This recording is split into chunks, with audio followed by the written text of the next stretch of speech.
My name is Dr. Ruth Mary Allen, and this is my podcast, Brain Health Unchaining Your Pain.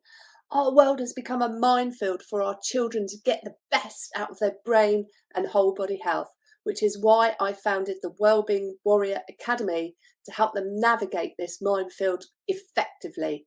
Right now, if you go to www.wellbeingwarrioracademy.com and use the code podcast10, you can get 10% off all programs. That's www.wellbeingwarrioracademy.com and use the code podcast10 at checkout. Now, let's get back to this week's episode of Brain Health Unchaining Your Pain.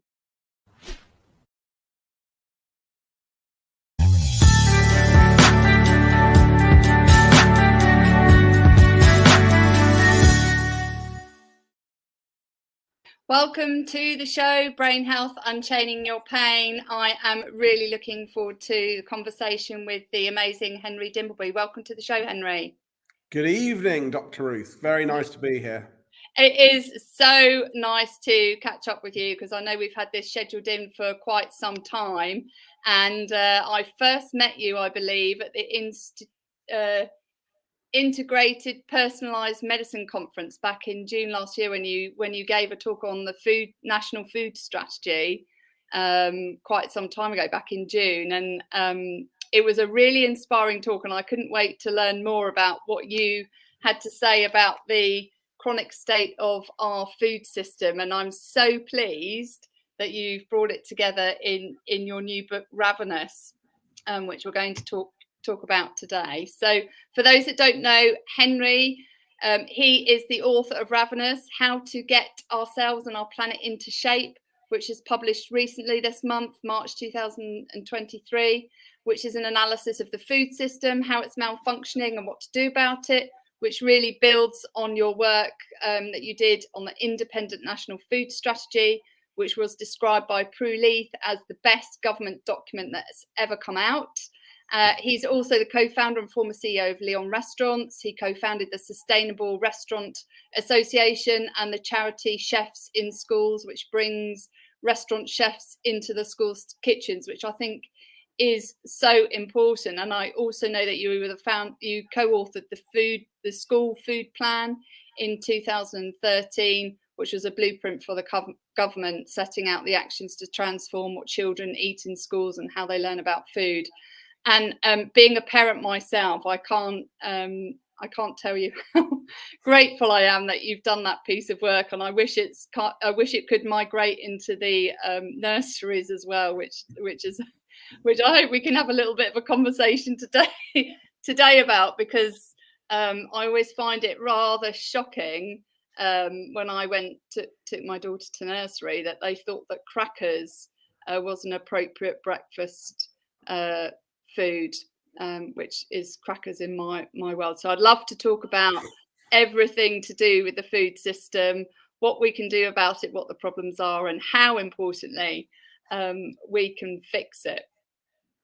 Well, there's a long way to go, but there is hope. Nurseries, actually, we can talk about it later, but nurseries are a new focus of ours at the moment. I've got a charity that works in schools trying to improve the food in them, as you said, and nurseries we're not there, and we're quite keen to be there at some point. No, and I think it's really important because, we can teach children really early about the importance of food. And I think the earlier we start, the better, that we give them that really important foundation for what food helps their brain and body, and what food hurts it. And I, obviously having a daughter myself, Lily, who's 4, is just about to go to school. It's really easy for me, and thank God I've done the learning, because I know there's many parents out there that haven't done the learning themselves and they don't know where to look, is to teach my daughter about the soldiers in her gut, and that's the big focus I take. And we talk about the good soldiers and the bad soldiers, and what types of food feed the soldiers in the gut, and how to make sure that they stay strong and healthy. So well, you're at the sweet point at the moment where they will still eat what you provide them. So mine are 15, about to be 13 at the weekend, and 10. And you inevitably go through waves with children. So the key is not to give up, not to beat yourself up about it, but just to continue making sure that the food that they see in your house is the food that will, as you say, feed both their body and their brain. Yeah, and I think it's so important. And before we dive into your journey, I'd love to know what you are passionate about in life right now. So, funnily enough, and this kind of fits with the whole idea of your brain health journey. The thing that I'm now 52, and I'm kind of quite a hyperactive person. I'm constantly starting things up. I'm constantly on the go. And the thing that I have really worked on over the last 8 years is being able to be present, and particularly to be able to relax. So I used to be the kind of person who, when I was sitting on a bench next to my wife looking at a beautiful view, I was making lists. I was my mind was somewhere else. I can so relate. And just doing things like enjoying playing cricket on a beach with my children, or just being there. And I think I've actually become quite good at it. I used to be really bad at it. In fact, I used to almost used to kind of stress me out, the idea that I wasn't pushing at something. I wasn't trying to move something. And I think I'm getting better at that. And I'm really enjoying it. I'm really enjoying just hanging out with the children and enjoying not doing things, or at least not feeling you have to, make an impact on the world at all moments of the day or night. Do you know, I think that's so important. I can really relate to it myself, as I'm very hyperactive. I really struggle to sit still and watch a movie. I want to be up and doing things. And I know, just as you said, is that, you can have 1,000 thoughts whizzing through your head when you're actually trying to be present, and you're not present at all. And my husband might say, "Come on, Ruth, come back into the room." Well, the other thing it's so important, isn't it, to slow down? No, and also the other thing that, I think part of that is learning that your brain works in the background to solve problems, and being comfortable to let it be there. I don't know, you're probably at the stage where you have made oobleck with your daughter, which is when you get cornstarch and you mix it with water. And if you move your hand slowly through it, it acts like a fluid. But if you move your hand fast, it acts like a solid. And I think the brain is like that. You have to realize sometimes that actively thinking about things is going to be counterproductive, and you have to enjoy something else. And secretly in the background, your brain will be working away on the answer, and it'll just appear to you sometimes. I absolutely agree. And often sleeping is a really good solution, or going for a walk in nature can be really helpful to allow your brain to do that processing in the background, to come up with a solution that subconsciously it's working on. I find swimming a really good activity, or running indeed. I mean, those are both interesting activities. There's that wonderful book by Daniel Kahneman, the Thinking Fast, Thinking Slow. Oh yeah. He talks about those two mechanisms, and he points out that actually our brains, a lot of our brains consciously are working at capacity quite a lot of the time. And he points out that when you're walking and you want to do something complicated, you have to stop. You actually find yourself stopping and doing a sum, or having a difficult conversation with someone. And just those very simple flow activities are very good at pushing the conscious out of your mind, because you have to focus on putting one foot in front of the other. Do you know what I found I know we're going a bit off topic, but do you know what I found really helpful is that sometimes just telling myself things when I go running, like I might say, well-being warrior is the classic thing I'll say to myself. I actually run faster because I'm getting rid of the negativity that is coming to the forefront of my mind, and replacing it with positive words. And it doesn't have to be much. It just needs to be 2 or 3 words.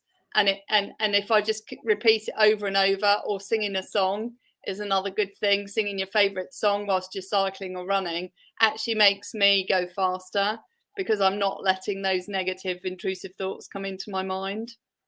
Yeah, well, I've run a couple of marathons, and I usually just fix random phrases would just go round in my mind again and again and again. Didn't really matter, but just As long as you don't think about how painful it is, you're fine. Exactly. And talking about pain, obviously we're going to dive into the pain that we're experiencing as a nation in the context of our health, from both the health of ourselves, the health of the planet, and the health of the food system in general. But before we dive into that, what is optimal brain health mean for you personally in the context of your journey that you've been on? I think that what I've come to try to do is to recognize when I am agitated, because you make bad decisions when you're agitated. When you start up a business, and Leon was a retail business, you're constantly being hit by feedback, and you'd pick up a feedback card in the restaurant, it would say something, they didn't like the music, or they didn't like this, and your brain is kind of cycling in a constant frenzy of anxiety. And as a business grows, if you're lucky enough to be successful, those little bits of feedback become a hurricane. And for me, good mental health is if you realize that you are triggered, you realize that you're in an agitated state of mind, and you might be thinking of texting someone in anger or ringing someone up or doing something, just observing that and letting it kind of evaporate off, letting it go, and realizing that you're in a agitated state and waiting until you are less agitated, almost observing the agitation, and then it goes away. And that for me is, that state where you are free from agitation. It doesn't matter whether you are still, very worried about something or whatever. If you can get into a non-agitated state, then you can deal with it. So for me, it is being conscious. Good mental health is being conscious of the state that your mind is in at any one time, and then you'll make better decisions. I love that. And if I reflect back on your previous comment in kind of understanding flow, when you've got a liquid such as corn flour and water put together, is agitation is like moving your finger around as fast as you can, but actually you're not going anywhere because you're creating a mass that isn't conducive to moving forward. It can be very difficult, can't it, to make progress? Exactly. Whereas if you just observe the fact that your finger's agitated and in this flow of liquid, and just calm it down, then you can move it through it quite easily and quickly, and get through the problem or whatever the situation is by just calming your mind. I like to think of it like we're all on an ocean of emotion. And when you're in an agitated emotion, the waves are bobbing you everywhere, so you just have to navigate gently. There's no point fighting it. You just have to navigate through it gently. Yeah, that's spot on. Yeah. I love that. So diving into your story, because I was reading your history of obviously we both started off as physicists. You did physics and philosophy, and I did physics and German. But you went on quite a interesting journey to get you to where you are today. I'm really curious to understand how that journey evolved. That first of all led you from physics to becoming a commis chef, to now writing the National Food Strategy and this amazing book Ravenous. Yeah, it's really. So I was discussing this the other day. Funnily enough, my career has always felt like a bit of a random walk. I was always, like someone, going on a pub crawl. I was always in one bar until I wanted to leave that bar because it looked like there was a more fun bar somewhere else, and I kind of stumbled from job to job, just really following what I felt at the time I wanted to do without a plan. But funny enough, looking back at it, it has all kind of come, this book almost is a reflection of what I've done over that, those 30 years or so. So I started, as you said, doing physics and philosophy. I then, I didn't realize that there's a thing called the milk round where you go at university and everyone goes to try and get jobs. Yeah. I didn't realize that. I kind of missed that. I was too busy playing poker and bridge. And so I missed that. And then I met a chef, a guy called Bruno Lube, amazing Michelin star chef. And I used to go before my finals to work with him just for fun, to, relieve a bit of stress. And then he offered me a job. So I was a commis chef in his restaurant. Then I thought there was a kind of local newspaper that was a family business down in Richmond. I thought I'd better learn about newspapers. So I went and became a journalist, wasn't very good at it for a bit. And then I thought I'd better learn about business. So I became a management consultant. And then I thought, well, actually, I'm not really interested in business for business sake. I really like food. And we set up Leon, me and John. And then kind of and it was really, I want to pause you on the Leon bit, because I think this is really important, because you kind of set it up as an alternative to fast food, healthy food that was fast. Yes, as good food. So we were wandering to and from Newbury, where our client was, and you couldn't get anything that was good to eat. It was either chiller cabinets full of brightly lit, neon lit sandwiches, or delicious fried chicken that made you feel terrible afterwards. And so Leon was a very selfish business. I was out in Japan, and John and I had been talking about, could we get better food? And I rang John up from Japan and said, look, I'm going to leave. I want to go and set up that business. And he said, well, I'm coming with you. I'm going to leave too. But it was what was interesting about that was, it was very, as I said, selfish. It was just about getting food that the customer could eat that would make them feel good and they could get it on the go. But people assumed that we were doing all sorts of other different things. So they assumed, because of the way we spoke, because of the way our packaging looked, that we were organic, that we were fully sustainable, that we, et cetera, et cetera. And that kind of ignited, we were struggling just to... You took 7 years, wasn't it? Just to we were struggling to make money. The idea of having to deal with sustainability at the same time was just a nightmare. And then a friend of mine, a guy called Mark Sainsbury, was having, he had set up a restaurant called Morrow in London, and he was having similar problems.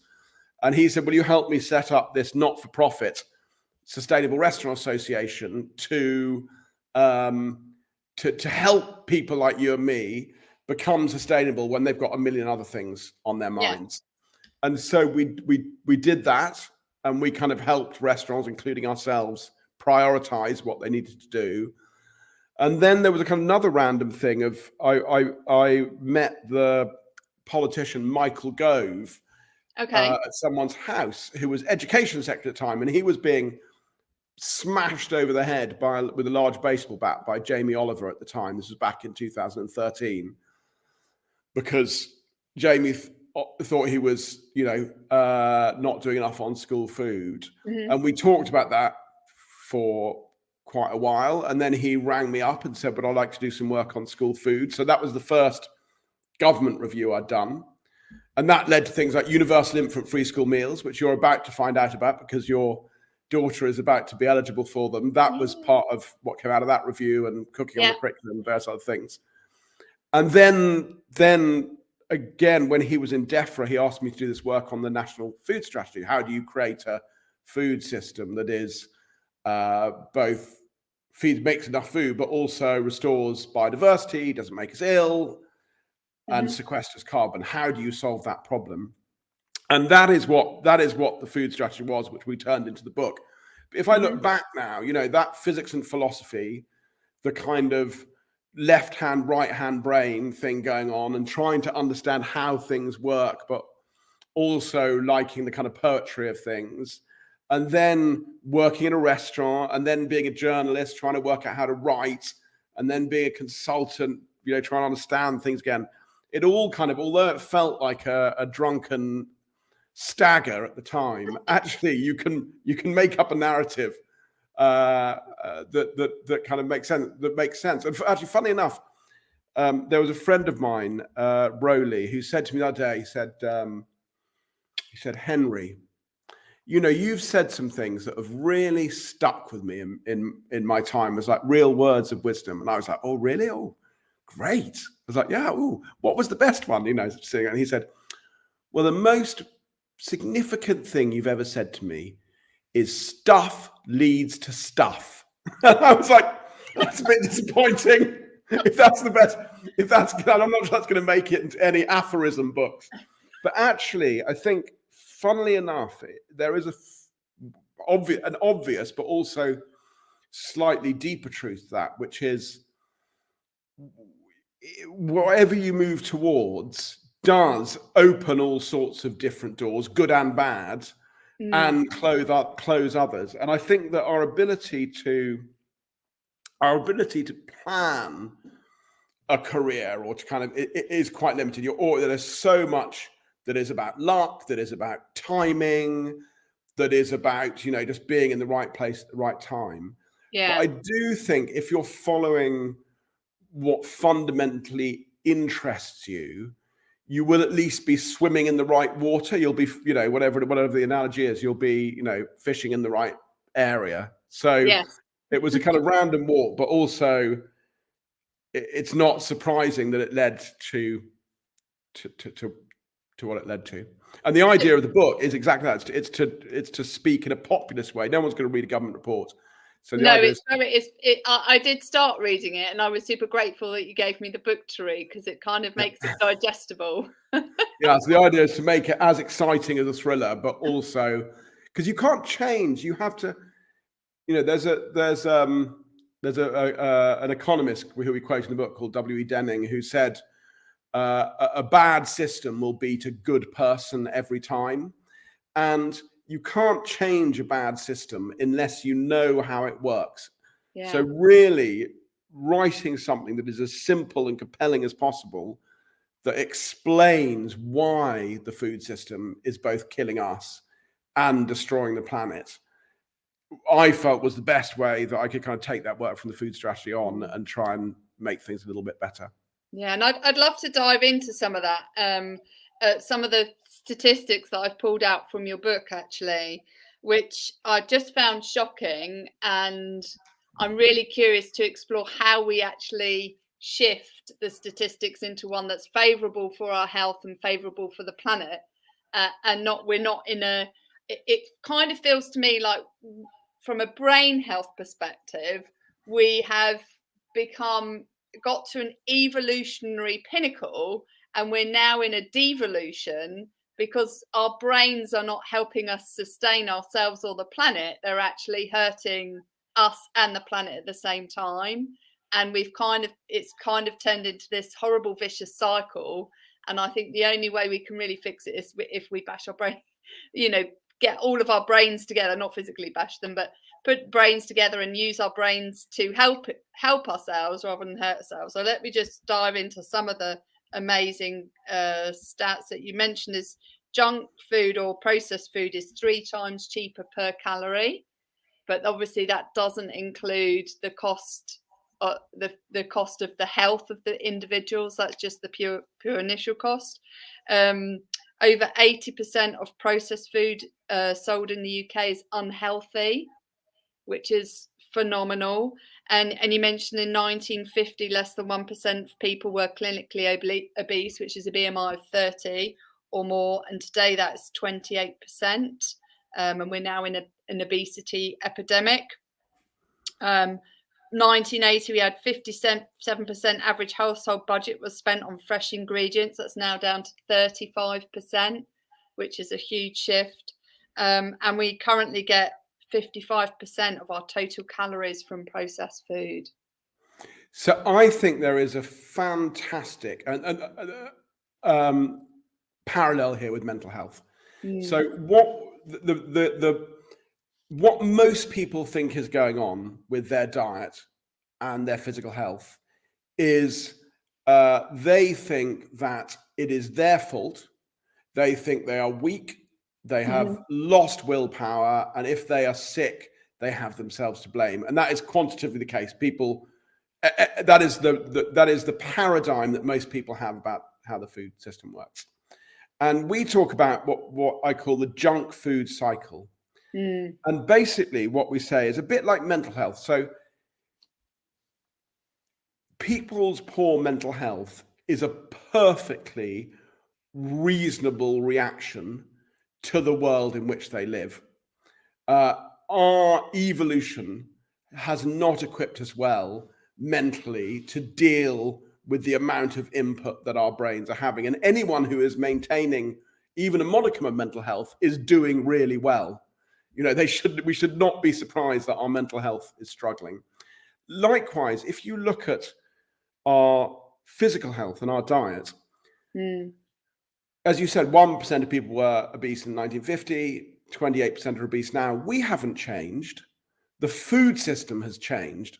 And that is the problem. And very explicitly, our appetite, first of all, you have to realize it's a really powerful thing. So we use the example in the book of the Chilean rugby players who crashed in the Andes, and in order to survive, ate the bodies of their friends and families, starting with the flesh, then moving on to the lungs, the organs, and the brains. You know, appetite will make you do extraordinary things. It is not a system that you want to go wrong.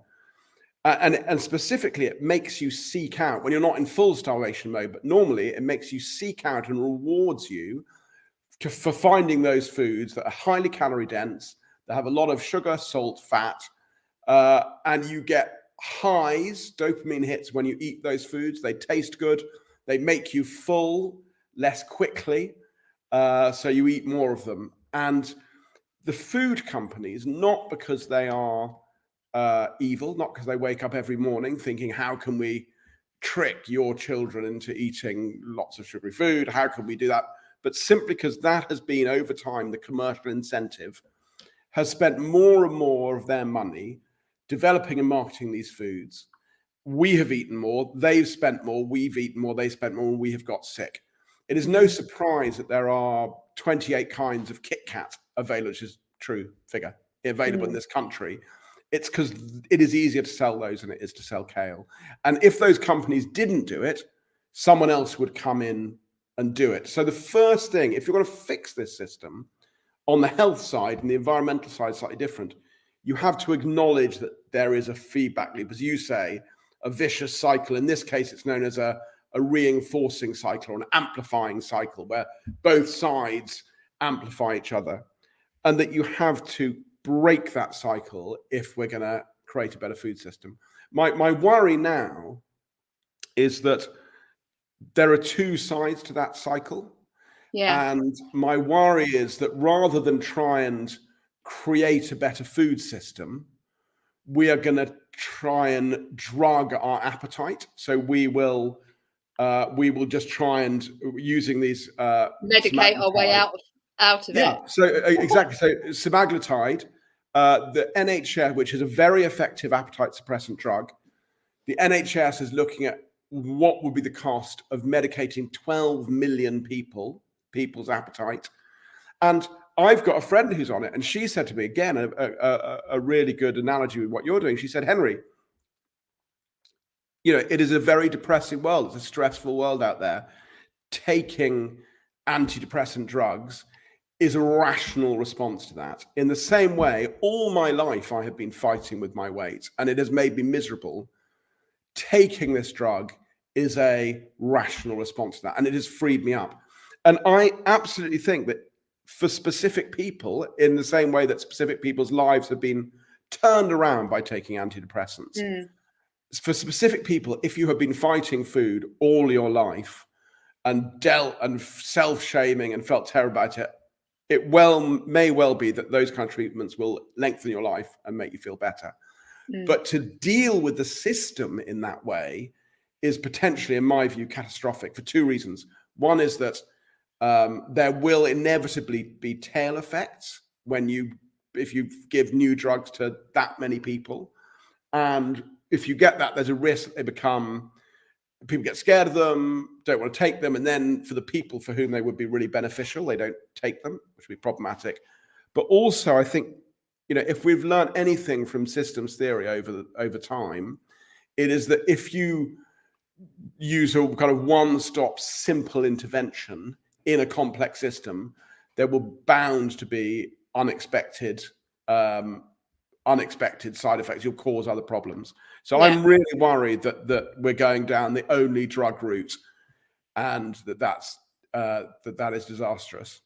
I totally agree, and I think we've kind of got ourselves into this position anyway in the context of mental health. We don't prescribe medicine in the context of food as medicine.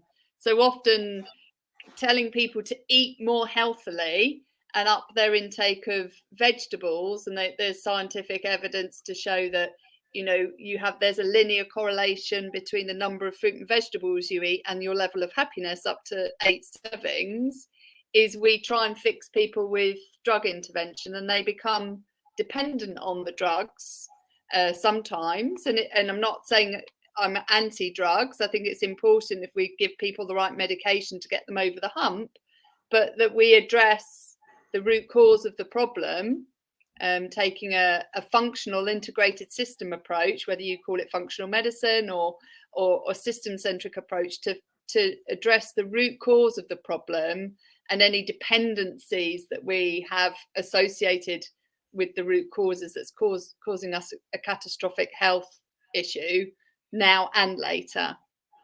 Yeah, and I think that the two issues are likely, we don't know yet because the science is just developing, but I think it's quite likely that the two issues will come even closer together. So at the moment, we know that for the ultra-processed food, we know that a large part of the problem, there's a big genetic element, as there is with depression. Yeah. So between 40 and 70% of your propensity to put on weight is genetic. And we know that ultra-processed food has things like, it has ratios of sugar and salt to fat that don't exist in cooked food. We know that makes you want to eat more. Mm-hmm. But we also know that ultra-processed food at a microchemical level looks nothing like food cooked from scratch. So a lasagna that is processed will have very different chemicals in it from one that is unprocessed. And we know that has an effect on our microbiome. So we know that, for example, you have the healthiest microbiome if you have over 30 different kinds of fruit and veg a week. Yeah. And we know that depression, and we know that mood is linked to the microbiome, and we know that depression is linked to inflammation. So I think we're at a really exciting stage, actually, when the power of computing and the ability of computers to deal with big data is actually, we're going to be able to work out. At the moment, we don't understand the mechanisms. And, someone was saying to me the other day, the science of the microbiome is the Wild West, and it is the Wild West. All sorts of crazy stuff being, ascribed to it that we can't really say. But what we do know is a bit like, do you remember 10 years ago when we were being told that the junk DNA in our genes was just junk and only a tiny bit of our DNA worked? We now know that's not true. It's a lot of it is epigenetic and it's turned on and off. Yeah. And I think we are at the cusp of a whole new scientific revolution where big data is able to understand what is actually going on in some of these complex systems. And that for me is actually a bit of hope, because to solve these problems, you need to be able to understand in a complex way what's going on. And I think we need to start with understanding the person from a complex perspective as well, because we have we are ourselves a system, and actually our interface of our skin is, if you will, is the interface between the outside world and the inside world that we have. And actually we've kind of evolved from a series of viruses, bacteria, and microbes that populate we have a greater population of microbes inside of us than there are people in the world. So also then we have more of other DNA than our own DNA inside us. Yeah. And then, but I think also it's very interesting that you talk about the inside and the outside world. So, doing physics and philosophy, we did quite a lot of work on Descartes and on mind, body, and central state materialism, where your thoughts just your brain, and that boundary is going to be, it is already being blurred. So, for example, we know now in some cases that we post-rationalize actions, that our body acts them out before they've hit our brain. We know that emotional states can exhibit themselves in the body. So the science is moving away from this kind of dualist idea that you have the kind of Cartesian seat of the brain, And I think that is going to be very interesting, you know, with the combination of that, with these kind of ancient, the fact that some of our biology, like the amygdala, as I said, is super ancient. We share the amygdala with worms, prehistoric worms, you know, and that is where our emotions come from. I think we are in for a really exciting, positively exciting kind of scientific phase. Funny enough, I'm going on now, but in the book, I talk about a wonderful book by Charles C. Mann called The Wizard and the Prophet. Mm-hmm. And he's talking, that's a book about the environment. And he says, basically, you've got these two tribes. You've got wizards who think we can solve everything with science, who think that the prophets, who are the kind of environmentalists, are holding back progress, that they are almost racist because most of the poorest in the world are living in countries where people aren't white, and by rejecting science, we're being racist, and that the prophets are destroying everything. The prophets think that the wizards are tied up with global capitalism, that they are maybe sticking a sticking plaster over things, but in the long term, we're living beyond our means, and the wizards are going to kill us. And these two sides shouted at each other.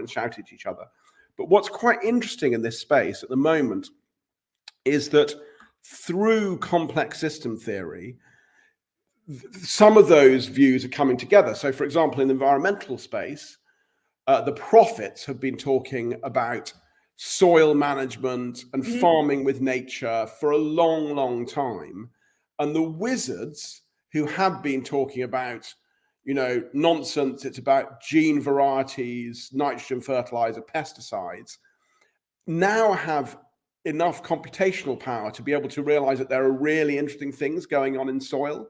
And so farmers from both sides of the spectrum are doing similar things. They're coming together. So I think that we may be, as I said, at a very exciting and positive place.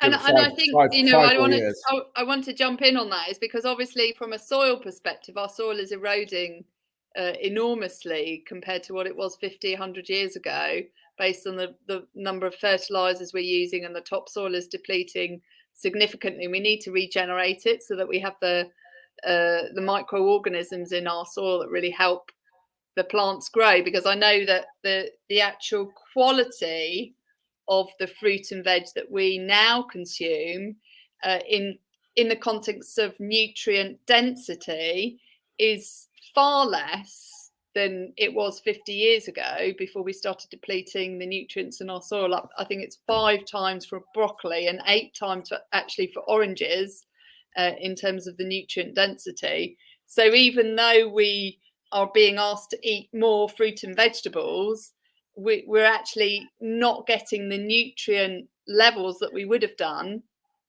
50 years ago anyway. So we have a really quite a significant hurdle to get over to rebuild in the nutrients that we know don't have to the abundance that we used to, that our body needs. And I'd love to, if we could dive into that a little bit in the context of addressing how you think we need to address the food system issue, taking a system-centric approach. And I know you outlined 15 steps that we can take in order to help improve the food system as a whole. And it starts off with, if I just go back to my notes, escaping the junk food cycle initially, and the steps we need to start taking to move away from that. So I think, it's worth just reflect on that nutrition thing. It hasn't been all bad. So, for example, we have now much more genetic diversity in tomatoes than we did 50 years ago, because we have palates that like all sorts of different. A lot of tomatoes we see didn't exist 50 years ago.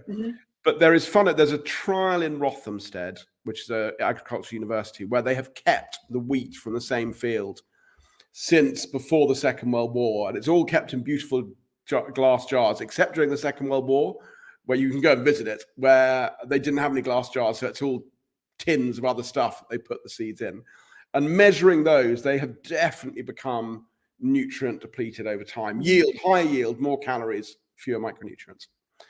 But it's actually, there are just 2 things that we need to fix. I mean, I give 15 actions, but that's fundamentally, there are two things. There's the junk food cycle that I talked about. So if we are going to be healthy, we need to either change the commercial incentives of companies or change our appetite. And as I've just said, I'm not particularly keen on a population level of doing the latter. So we need to make it harder, make it easier for companies to make money elsewhere and stop all the money going into marketing stuff that hurts us. On the environmental side, there's a different feedback loop that's going wrong. We're missing what's called a balancing feedback loop. So after the Second World War, we thought that the world was going to starve. That was a genuine fear. There had, all the way through human history, when the population had grown, we had simply dug up more land to feed people. And after the war, they thought that the population of the planet, due to improvements in sanitation, was going to, and medicine was going to rise from 1.5 billion to 10 billion over the next 80 years. We're now at 8 billion, so they were right. And there simply wasn't going to be enough land to feed everyone if that was the case. So that was the concern. And a man called Norman Borlaug, a botanist from Idaho who'd grown up during the Great Depression, he'd seen starvation, and food riots face on, and he decided that he needed to do something about it by increasing yields of plants. And he went to Mexico during the end of the war, and everyone thought he was mad, and he kept breeding all these different plants together, and he came up with this new form of wheat that was resistant to disease and very high yielding. And that experiment was repeated in maize and in rice around the world, and we now manage to feed many more people, 8 billion people rather than 1.5, almost twice the number of calories off slightly less land than we did then. This is an incredible success story. But because we focused just on one element, just on yield, we talked about the risk of focusing on one thing. What we unwittingly did was the cost of that production was massively to destroy nature. And it's impossible to exaggerate how much the food system is by far the biggest destroyer of nature. It's by far the biggest cause of the destruction of biodiversity. It's by far the biggest cause of deforestation. It's the biggest cause of water shortage, of freshwater pollution, of the devastation of life in the oceans. And with after energy, it's the second biggest cause of climate change. It creates between 20 and 30% of greenhouse gases worldwide. And that is because we haven't anywhere into the systems that measure success built nature. So, it's not in wallets. It's not seen as free. It's not in GDP. It's free. And it's worse than that. It's not just free. Partha Dasgupta, who's kind of a Cambridge economist, estimates in an extraordinary report he wrote for government, the economics of biodiversity, that globally governments subsidize the destruction of nature to the tune of $500 billion a year in subsidies to fossil fuel companies, to fishing companies, to industrial agriculture. So it's not just free, we're giving it a negative value. Yeah. And so, and he calls this the invisibility of nature. So if we want to solve the problem, we have to break the junk food cycle and make nature visible in the systems that we use to measure our success. And if you do that, those two things, you can then create a better food system. But you have to be prepared to make fundamental interventions in the free market to do those two things. And I love that, and I think the fact that we don't value nature, and therefore we don't charge for the destruction of it. We don't ask people to pay for the destruction of it that is being caused, and therefore reflect it in the taxes or however we choose best to reflect it. That we're going to continue to destroy it until at such point that it's no longer sustainable. And we're really at the tipping point now, aren't we? In the context of what can our planet actually accommodate in the future in the context of global warming? Yes, I mean, and actually, the way we eat is imperiling the way we eat. So because it has these environmental harms, actually the food system, that climate change is the biggest risk to the food system, and the food system is causing climate change. So, I mean, having said that, I am more optimistic on nature than I am at the moment on health, because I think the invisibility of nature has now been accepted. You know, so I think people now accept that that is how the system is working. And as I said before, that is the prerequisite to any effective action. So now we're seeing not only regulation to stop people destroying nature, you're seeing people paying for states paying for the restoration of nature. The government in this country has set up an independent body to hold it to account, both on biodiversity and nature. So we're kind of edging in the right direction. Whereas do you think we're recognising it though in the context of the food system and big agriculture? Because I think it feels to me like we're just dipping our toe in the water of what needs to be done, rather than jumping straight in and dealing with the real problems with big agriculture. I think that I think we are dipping our toe into the solution. So in this country, for example, we are about to completely change the way that what we pay farmers to do. So we pay farmers about £3.5 billion a year. Historically, that has been to maintain food production. We're about to pay them to restore nature. So we're moving in the right direction. The one area where the states are very frightened of acting is on meat. So people think, you know, there's a lot of culture wars about meat, and people think it is about methane if they think it is a bad thing. But actually, meat just takes up too much land. 85% of the land that's used to feed us is used to either grow food to feed meat or to rear animals. And that is, we just need some of that land back to use to restore nature, to restore biodiversity. While the animals that we eat at any one time weigh 20 times as much as all wild animals, and twice as much as we do. So that is an area where the government isn't acting, and I think government action is quite hard. But on the other stuff, I do think very slowly, as you say, dipping the toe in the water. But in terms of, is it recognized that that is the problem? I think it now is recognized that that is the problem, whereas it is not recognized that the problem with diet-related ill health is the junk food cycle. There are too many people who think it's about some kind of crazy, massive loss of willpower at a national level. But that is the current paradigm. That is the way people understand the system. It kind of goes back to your analogy with mental health, isn't it? Where often people think mental health is caused by the individual, but it's a system issue. So, you know, when we talk about brain health, we talk about the fact that the organ of your brain is in trouble. It's a very different language, because we look at how your brain is responding. So we look at the organ rather than the individual, and then we look at the system aspects that's causing that organ to be in trouble.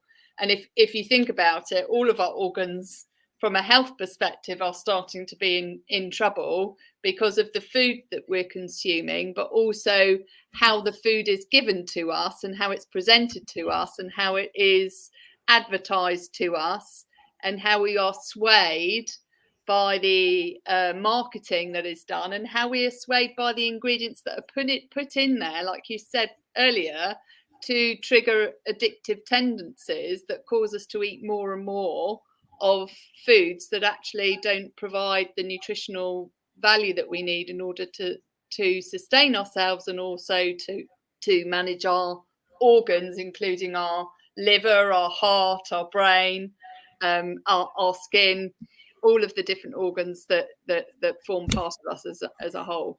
Exactly. And here's the parallel again. So the modern food system is amazing. It's incredible. It's a miracle in many ways. It provides fresh fruit and veg all through the year, a kind of freedom of choice that our grandparents would be amazed by. It's much safer. It's much rarer to die of food poisoning. And it brings our restaurants bring a lot of pleasure. You know, it's in many ways a miracle. And the parallel to mental health is this, right? So this is an incredible thing. This helps me. It pays for everything. I can get around London with it. I can do all sorts of just like really amazing things with this. But there are also people who are using it to hack into my brain response mechanisms, to addict me to it, and to mess with the pleasure pain cycle. In my brain. It's exactly the same thing. So and it's very difficult to work out how because you don't want food to become, food is one of the great sources of joy. Cooking is one of the great forms of human creativity. So connection as well. And these things do, as my son, these things do incredible things. But they also, people are using them to make an awful lot of money by hacking into very prehistoric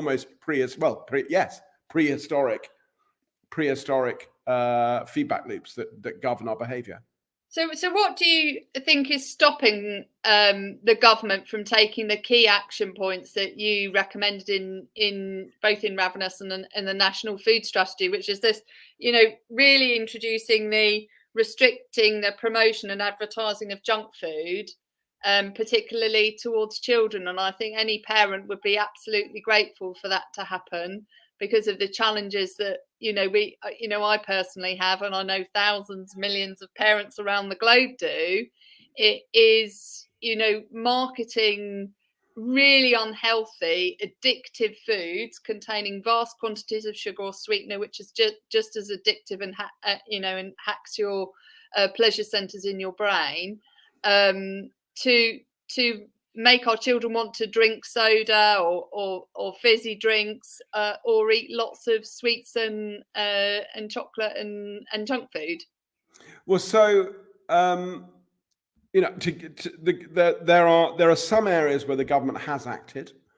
On food poverty, they took up my recommendation to basically extend free school meals, campaigned for by Marcus Rashford, which is another story we can talk about if you want, but to extend free school meals. But it was footballer intervention, though, that Marcus Rashford had to create a media storm. Yep, sometimes you need a bit of pressure to get things over the line. And it's sad, isn't it, that it takes that, and if that's the way we have to play the game. That is sad, but that is the game, and that is electoral politics, which is that politicians will start off wanting to make the world a better place, but they are buffeted by what they perceive of as electoral threats and pressures and opportunities. And that is why, actually, to your question, I think they've got this wrong. So I think that actually people think of, the British don't like the nanny state, whatever that means. They don't like the government intervening. And in some cases, and we did a lot of focus groups and quantitative research on our recommendations, in some cases they are right. So for example, on meat, the government are right to think that it would be very hard electorally to intervene in any significant way to try and get people to reduce the amount of meat they eat, because we as a nation, there's a certain cultural element to meat eating that sits very close to our sense of ourselves as a nation. And when we did focus groups and quantitative research on meat, it became very heated very quickly. But as you alluded to, on health, people are actually fed up. People are fed up with their children being bombarded by adverts. People are fed up of having to live in this, we call it a food swamp, of a bad toxic food swamp as well. Yeah, and they want government intervention. And I think the reason that this government has found it so difficult to intervene is that there is an ideological wing to the kind of libertarian right, and that is backed up by a misconceived view that the red wall doesn't like this kind of stuff, whereas the red wall, along with everyone else, is desperate for the government to act. And actually, it's one of the reasons I think, governments have, I think at the moment, that culture war is so strong, and it'll be interesting to see what Labour put in its manifesto about it, because they also will be terrified of doing anything that they think, rightly or wrongly, will upset the red wall and the tartan wall, as we now learn, the seats in Scotland they want to win. And I think it's, for me personally as a parent, and obviously you're a parent yourself, is that children are now predicted to have a lower life expectancy than their parents, certainly in the States, because of the obesity epidemic and the chronic health epidemic. Yeah, and so we are, if you want to say it very bluntly, we are killing our children through the policies that and the advertising that is out there that's causing them to consume, because they don't have willpower. Children, they are influenced by the environment around us, as we all are.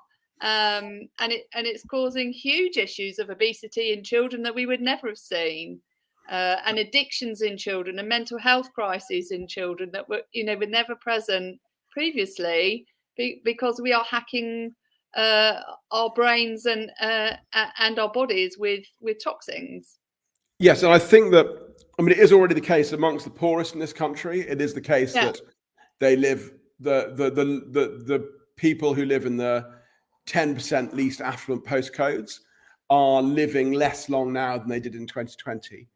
But I think that, I think there are two things that need to go on. This is actually a bit like your work as well. So first of all, you have to recognize that we're living in a tough environment. So we have to recognize that, and we have to, as a nation, to try and improve that environment. But then individually, we have to recognize that we're living in a desert, and we have to learn desert craft, and we have to try and teach our children how that, because that environment is not going to change anytime soon, we have to then give our children the tools to survive in it. And I think it is, recognizing that you are living in a difficult system, but at the same time, not giving up, because you still have to survive. So, if I think about the way to deal with that with children, it's first of all about not creating that environment inside the house. So making it a safe environment the more you can get rid of. People shocked when I say this, but even breakfast cereals are kind of, for me, totemic of the problem that we eat. What we eat for breakfast has basically become pudding. I went to one of the big breakfast manufacturers' annual senior management meeting the other day, and they said, "Our breakfast cereals are fine." And I showed them sugar. Well, they were actually pretty good. They're pretty good on that. Well, even if they're not full of sugar, they're simple carbs, which is in essence of eating sugar anyway. Yeah. But I also showed them their product development pipeline, because I got it off the internet. What had just been released and what was coming out, and it was all their traditional cereal with chocolate bits in it. Their traditional cereal with chocolate bits and sugar in it. So the first thing is, as far as possible in your house, just don't have that stuff in there. Don't have that ultra processed stuff in there. Yeah. And it can be really tricky, particularly if you are not. I'm very, very lucky. Again, in terms of desert skills, because I was a chef, I can cook fast. And that means I can combine a busy life with being able to cook for my family. It's not easy, but that is the first thing that you can do for your children. And and actually recently, I used to hate the idea, but I've recently started experimenting with my children with the boxes that you cook from scratch, because they are a really good way. I bought it as an experiment, and there's lots of different companies out there, aren't there? Lots of different companies, yeah. HelloFresh, Gusto, Mindful Chef. There are loads of them. But my daughter, I bought this thing, and I said to Dory, who's 11, "Do you want to cook us dinner?" And she said, "Yeah." And I said, "Well, let me do it with you." And she got the card, and she said, "No, I don't need help." And she cooked all 5 of us, 6, including someone staying with us, this amazing, delicious dinner. It was £3 a head, which is more expensive than, it would be cooking from scratch, but less expensive than Deliveroo. And so I think that is a way. But getting the stuff out of your home. And then the second thing I would say for families is making sure, and I'm sure you do this with mental health as well, making sure that it doesn't become a battleground, realizing that it's not easy, realizing that as your kids get older, your children get older, they almost always go through a restrictive period of restrictive eating. That's again a genetic inheritance and an evolutionary inheritance. And just making that dinner table, you're not a restaurant, don't offer everyone a different thing. There's one thing, and that's the thing. But if they're not eating it, no child who hasn't had an eating disorder has ever starved themselves, so don't become a restaurant, serve everyone a different thing. Do you know, I really agree with that. You know, with my daughter, obviously Lily, she's only 4, but even this evening, I don't like it. I don't want to eat it. And we were like, well, that's fine. You can go hungry. Because they're not, you know, they can go hungry for a day where it's actually good to have a mini fast, obviously depending on your health conditions, and we're designed to be able to go without food generally. And actually she decided she was going to eat all of her food, and she did eat all of her food, and got a special sticker for it, but she had to process that through her mind that there was no other alternative. If you give them sugar, and you know, kids will, as most of us will always prefer chips. You know, it's just like, so it's about how you get them trying other things. You know, of course, we're genetically predisposed to love stuff that is high in fat and sugar and refined carbs. Yeah, because that's how we survived. That's how we genetically but the other thing survived.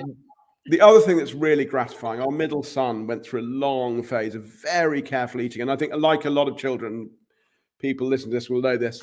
You know, he really didn't like things that are mixed, which is quite normal. They all had to be separate. If like one thing was touching another thing, he wouldn't eat it. Yeah. And that is because children are taught to be careful, even from an evolutionary standpoint, when they leave the home, because you don't want them trying a berry that they haven't seen you eat. That would be bad, because you don't want them to put the wrong thing in their mouth. Yeah. But that feeling of just, you know, there's always been stuff he can eat on the table, but it's never been, you know, and he's been allowed to pick it out, and we don't make a fuss of it. We don't make it a battle. And recently, he's just started opening up his eating again. And he's just like, without really saying anything, it's such an exciting moment when they come out the other side of that restrictive period. So as much as you shouldn't beat yourself up if you're struggling to get a child to eat the right things, you should really enjoy it when they do.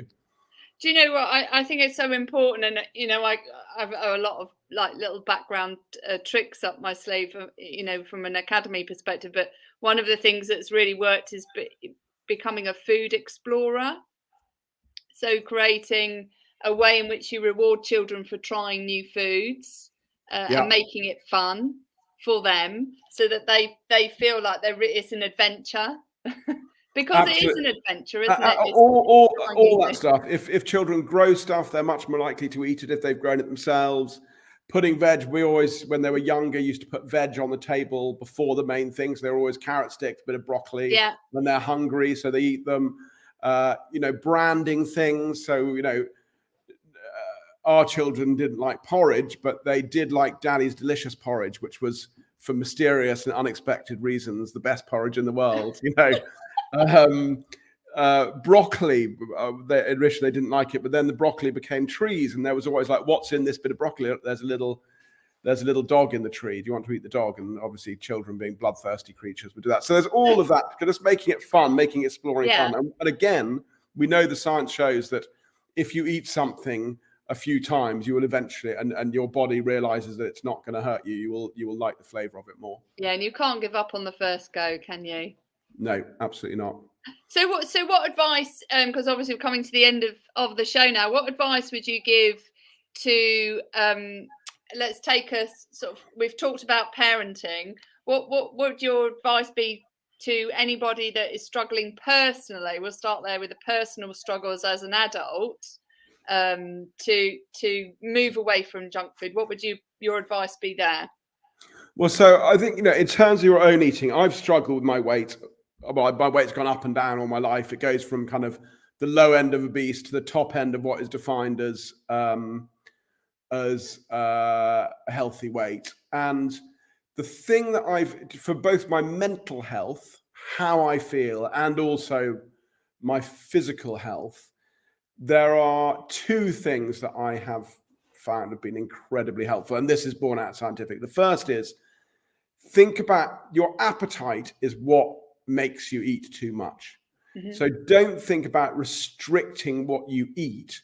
Think about what are the things that you eat that don't make you hungry. And you will generally find that involves eating a lot of fibrous vegetables, not eating refined carbohydrates, not eating in particular fatty, starchy, sugary things, which you find delicious and you find it very hard to stop eating. So think about managing your appetite.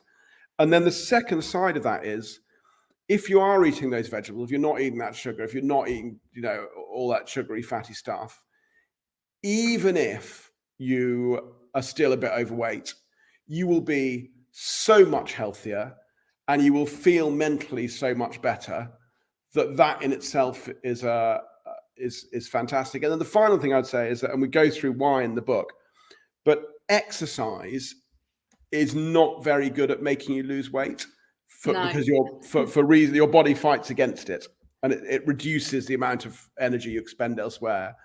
But it is the best thing you can do for your health. So if you exercise and you don't lose weight, don't give up, because if you are weigh slightly more than you would like, but you're eating that healthy food and you're exercising, mentally and physically, you will be healthier than most people who, to our slightly distorted Western eye, look a more reasonable weight.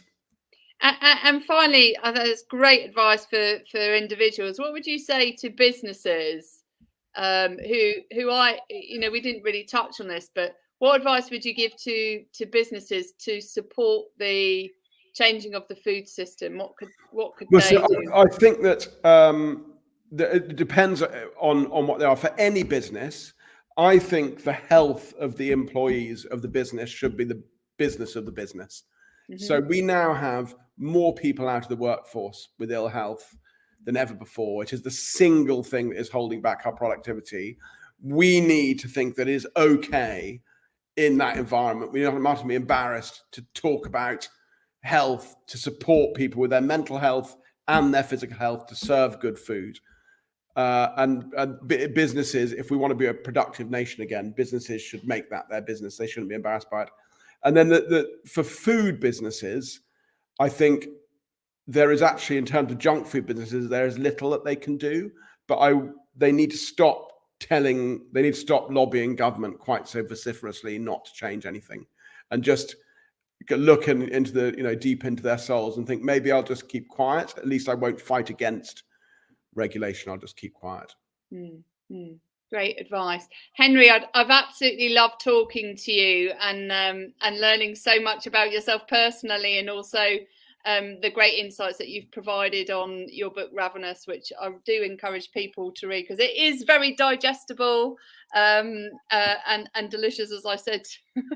Our indexer, so there's a whole thing called indexing, and like indexes these, and I'll never read an index again. If you read our index, it's like an amazing kind of acid trip of the book. It's very funny, the index. And the indexer said for the first time ever, because the indexers don't really normally, get into the books, but he sat up in bed every night reading his wife bits of the book. And I hope that this book is the kind of thing that you want to constantly want to tell the person in the room, God, did you know that? God, did you know that? That's the idea. And that you should feel that you kind of are equipped to understand the way the world works a bit better afterwards, and you have been entertained in the meantime. And how can people get hold of you and learn more about what you do, get involved in your initiatives and all of your charitable work that you're doing to really change the conversation and the education around the food system? I'm on Twitter at henrydimbleby.com. No, at henrydimbleby, not .com, it's Twitter. And I have a website, which you pointed out, I have not yet updated to include the book, but the website is henrydimbleby.com. You can contact me on that as well directly, or on Twitter. Yeah, so do make sure you get hold of Henry through his website and also through Twitter, and look out for his posts on Twitter, and make sure you order his book Ravenous, which is just, as I read, I didn't read all of the statistics I'd written down here, is just so shocking that we really do have the power as a nation, I think, to make significant change, both individually and collectively. To fix the food system. So Henry, thank you so much for coming on the show. It's been a real pleasure. Thank you for having me. And remember, everyone, this show is all about brain health, unchaining your pain. You are not starved with the brain you have the power to make it better, including the power to unchain your pain in the context of the food system. And Henry has kindly been here to show us how. Thank you, Henry. Thank you.